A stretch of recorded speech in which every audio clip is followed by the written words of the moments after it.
ازيكم حبايب قلبي، عاملين ايه؟ يا رب دايما تكونوا بألف خير. وصفتنا النهارده زي ما انتم شايفين كده، هو هنعمل كيكة البرتقال بطريقة سهلة وبسيطة، وهقولك ازاي تطلع معاكي هشة ومفتحة كده هو ولونها حلو قوي. اول حاجة هجيب بولة هحط فيها، ركزوا كويس جدا في المقدار المقدار ده مظبوط 100%.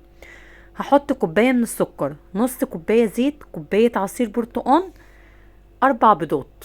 هحط بقى عليهم معلقه كبيره من التانج اللي هو بتاع البرتقال، ده بيعزز طعم البرتقال، مع معلقه كده هوت من بشر، معلقه كبيره كده من بشر البرتقال.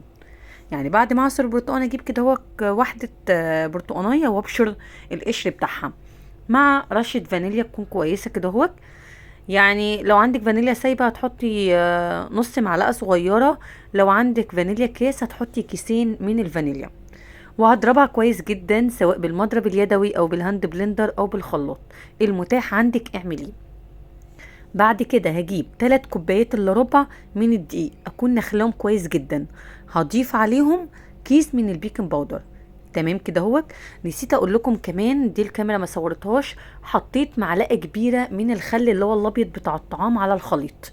يعني بعد ما ضربتهم وخلصتهم وهضيف الدقيق، حطيت معلقه من الخل، دي بتدي هشاشه حلوه قوي للكيك بتاعي.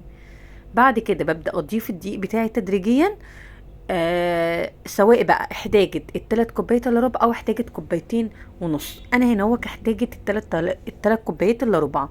الخليط بتاعي بيبقى لا سميك قوي ولا خفيف، اللي هو الوسط زي ما انتوا شايفين كده هو.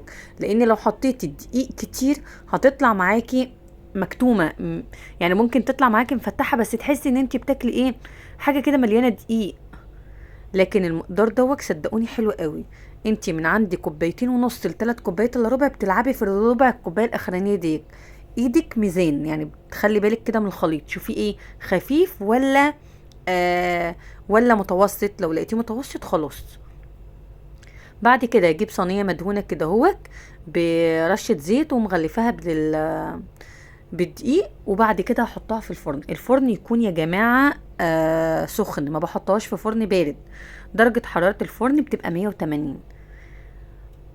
بحطها بقى، انا حطيتها قعدت معايا نص ساعه، طلعت زي ما انتوا شايفين كده هو، ولا شغلت شوايه ولا شغلت اي حاجه. طلعت بسم الله ما شاء الله، لونها من فوق زي من تحت.